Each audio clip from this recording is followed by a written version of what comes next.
রাত্রে শিল পরে এই ঘরের টিন ছিদ্র বিদ্র হয়ে গেছে শিল পরে। এই দেখেন শিল পরে ঘরের টিনগুলা ছিদ্র হয়েছে শিল পরে।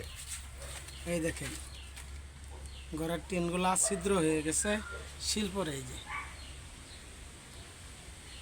ছিদ্র হয়েছে। একই অবস্থা সবার বাড়িতে, একই অবস্থা।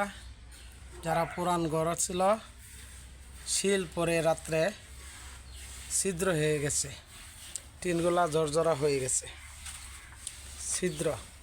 এবার এই দিক দিয়ে এই দেখেন অবস্থা, এই যে ছিদ্র, এগুলো এই যে ছিদ্র হয়ে গেছে টিন পরে শিল পরে এই যে ছিদ্র হয়ে গেছে।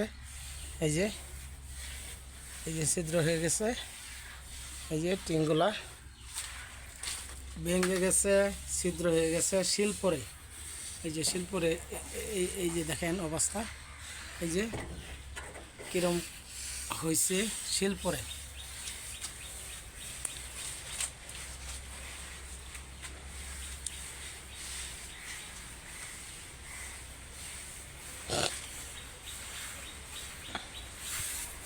যাই হোক, ধানের ক্ষতি হয় নাই বেশি, 10% ধান ক্ষতি হয়েছে। মানুষের 10% ধান ক্ষতি হয়েছে, ধান জমিন তেমন একটা ক্ষতি হয়নি।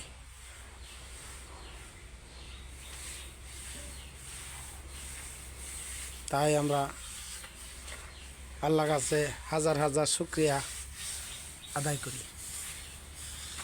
আল্লাহ সকলকে বাঁচাইছে। এই যে দেখেন ছিদ্র হয়েছে, এই ছিদ্র।